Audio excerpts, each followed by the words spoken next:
How you doing, baby? Happy Tuesday.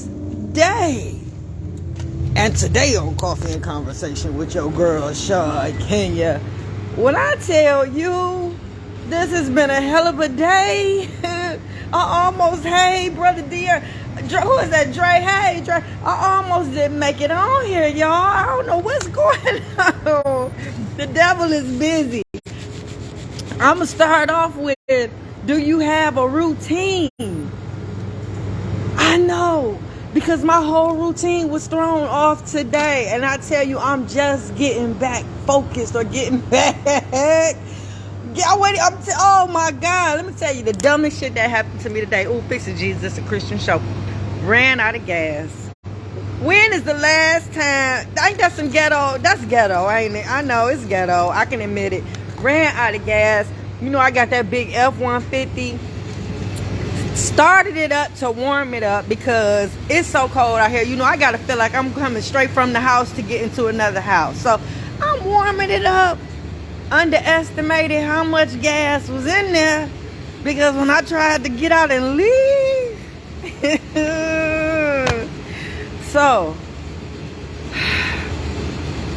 hitched the ride to the gas station. And this ain't even the conversation for the day, but it is what it is. It happened. Hitched the ride to the gas station. Walked back, right? Shit. I was straight though, you know. But it's just the point, walking back with the gas can. But when I tell you, you know what it did? It brought me back to when my girls was little. Like I've always stayed close to their school. I don't care what you do. Keep this in mind. It's a little tip for you. Hey, Renee, how you doing, baby? Children need stability. So whatever you can do to keep, or whatever you can do in their life to keep stability, please do. Mine was staying close to their school. So no matter if I had to move, if anything ever happened and we had to relocate, they can still at least stay in the same school, right? So my car was down a few years ago for like about 3 weeks. So we had to get up and walk to school every morning. I had to walk home and then I had to walk, hey Joe, to go get them. So even though I was mad as hell walking from the gas station today, the only thing I can think of was when we used to walk to school in the morning. We would stop at the gas station and get them some hot chocolate. We made a little thing of it. They didn't even care. It was so exciting to them just to walk and see people, because I always keep a car, baby. I keep wheels on my feet. So public transportation and walking and all that stuff, you know, I ain't saying we too good for it, but it's just something that I didn't. Yeah, but so to walk, they was just amazed to see people out there early, to see other kids walking. And we would stop at the gas station to get our hot chocolate and keep it moving. And I did this every day because they had perfect attendance. So that means we had to get up about 45 minutes early just so we can get there on time, baby, because they had to keep their perfect attendance, you know. So that was it. That was my morning. So here I am. I made it. So yeah, everything was kind of thrown off. But y'all, today, you know, I started this coffee and conversation because of my situation and what I'm going through. You know, my daughter hasn't been in my life for some years now, about 4.5 years now. So it's devastating. It was very devastating to me because there was a lot going on that I was unaware of. So coffee and conversation is geared towards those parents that, you know, when you co-parenting, different things you can do to have a better co-parenting relationship is the reason why I do this show. And another reason why I do this is because I want you to be able to catch certain things. That way it would never get to the situation like mine. Your situation should never get like mine. Mine is drastic. To have no communication with your baby, to have no relationship with your baby, and there's no abuse or neglect is drastic. Devastating even, right? So this is all so that you won't have to go through it. So I'm going to give you a couple tips, because we've been talking about everything and how things go and years have passed and all that. I'm going to take you back to the beginning. A couple things that you should be able to address to kind of nip stuff in the bud before it gets too far, right? See, I didn't have no knowledge of none of this stuff going on. So, you know, I'm trying to help you, though. Trying to help you. One would be, if you sharing a child with someone, when that baby go away from the weekend and come back, if you have to reprogram that baby every time they come home,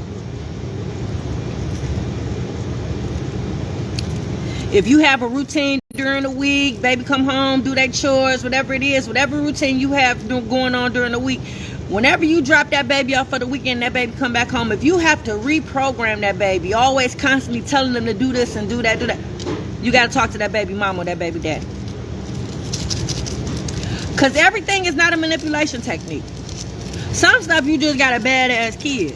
Yep, and I don't like to call kids bad. But some stuff is just, you might just have a bad kid. It might not be no manipulation techniques going on. Yep. But you got to be able to decipher the two. You got to be able to distinguish what is what, right? So, one way of doing that, if you have to reprogram that baby, you need to talk to that baby mama, that baby daddy. And you need to find out the child's behaviors when the child is over there at their house. Do the child do the same thing? Are they allowing this child to do the same thing? That's a question that you need to ask, because see, you got some parents that have rules and stuff at their house, and then the other parent might not. That's why I say everything got to be the same in both households. Rules is the main thing. That's one of them. So rules and chores. So if you got to teach that baby, tell that baby over and over again when they get back to your house, hey, Doreen, that they got to do this and they got to do that. Talk to that baby mama, baby daddy. Find out if they make the child do the same thing at their house. If they do chores at their house, that's the first question you want to ask, because y'all want to make sure y'all on the same page with that. And then you got to make sure they're doing it. Do they give you problems when they over there and you ask them to do the chores? If they say no, then you need to talk to that baby mama and that baby daddy and find out what their technique is. What is they doing that's special to where the child don't get them a hard time over there, but yet they give you a hard time every time they come home on that Sunday morning? So yep, those are questions that you need to ask, because one can be they don't have the baby doing chores over there.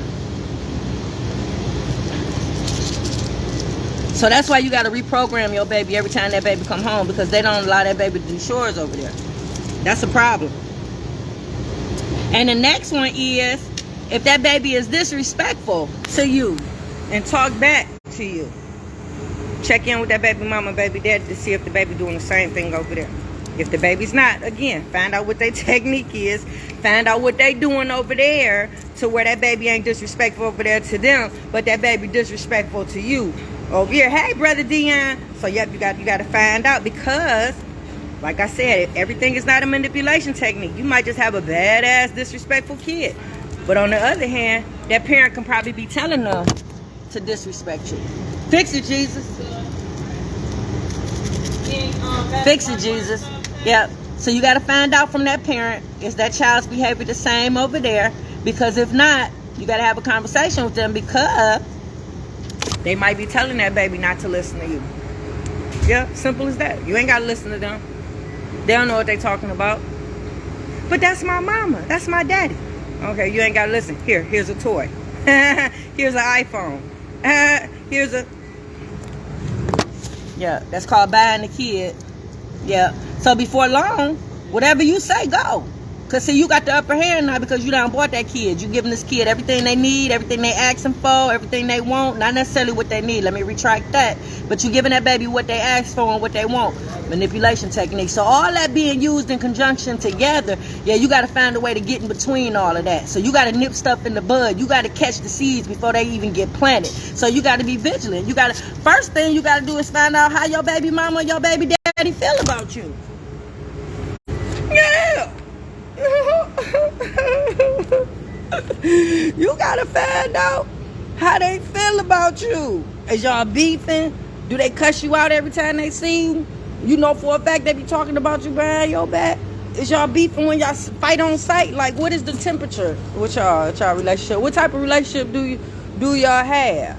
Yeah, remember I tell you, you gotta play fair. You either fighting fair or you playing fair. But both of y'all got to know what y'all doing. So that'll be one thing. Yeah, if you got a pretty good relationship with your baby mama, your baby daddy, it's less likely that they doing these things to make you have to reprogram your baby, or your baby causing your baby to be disrespectful to you. Yeah, but if you know that they don't like you, like I didn't know. I knew he didn't like me, but I didn't know he hated me. I didn't know, because we wasn't fighting and arguing and stuff like that. Like, I thought we was pretty much getting along. Yep, it was times when I'd be over there chilling, playing with his other kids, having a drink with his wife, type wine type stuff. You know what I'm saying? So yeah, I didn't know. People were speaking to me and waving to me. Like, I thought I had allies over there and everything. So yeah, you gotta know You got to know what you're dealing with, first of all. You got to know what you're dealing with. I didn't know. Fix it, Jesus. If I had known, fix it, Jesus. So, yeah, you got to know what you're dealing with. And those are 2 things that you need to look out for, just to make sure that your child is not being manipulated and that you have a difference between a bad kid or a child that's being used and abused.